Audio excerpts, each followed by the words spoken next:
প্রিয় দর্শক, গ্রিন কিচেনে আপনাদের সবাইকে স্বাগতম।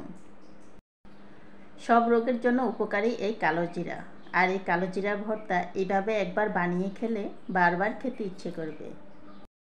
মেজারমেন্ট কাপে 50 গ্রাম কালো জিরা নিয়েছি, আর নিয়েছি দুটো আস্ত রসুন আর 4টি আস্ত পেঁয়াজ।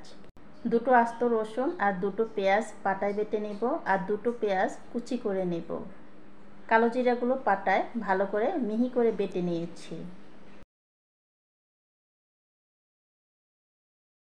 কড়াই গরম করে সরিষার তেল দিয়েছি, আর দিব পেঁয়াজ কুচি। পেঁয়াজ কুচিগুলো কিছুক্ষণ ভেজে নেব।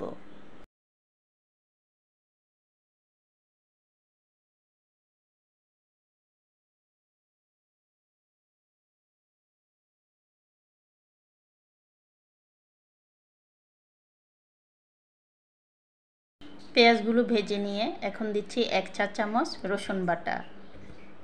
রসুন বাটা পেঁয়াজের সাথে কিছুক্ষণ ভেজে নিচ্ছি।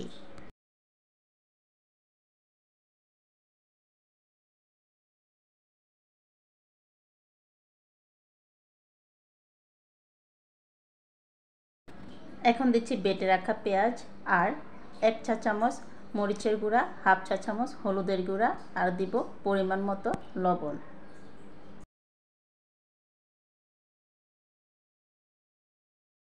এখন সব কিছু ভালো করে কষিয়ে নেব।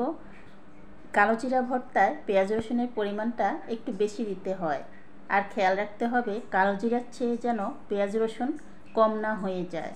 যদি কালো জিরার চেয়ে পেঁয়াজ রসুনের পরিমাণ কম হয় তাহলে কিন্তু কালো জিরা ভর্তা খেতে তিতা লাগে আর খুব একটা ভালো লাগে না। বেটে রাখা কালো জিরা দিয়ে মশলার সাথে কিছু সময় মিশিয়ে নিচ্ছি।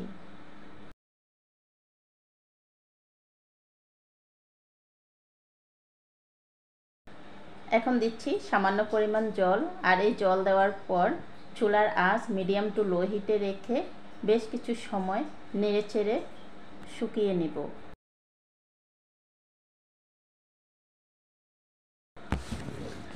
এই সময়ে এসে অনবরত নাড়তে হবে, নাড়া বন্ধ করা যাবে না, তাহলে কড়াইতে লেগে যাবে। প্রিয় দর্শক, কালো জিরার ভর্তা খেতে খুবই সুস্বাদু। আপনারা বাসায় একবার হলো ট্রাই করবেন। একবার বানালে বারবার খেতে ইচ্ছা করবে। তৈরি হয়ে গিয়েছে কালো জিরার ভর্তা। এখন নামিয়ে পরিবেশন করে নিব। গরম ভাতের সাথে এরকম কালো জিরার ভর্তা থাকলে আর কিছুই লাগে না।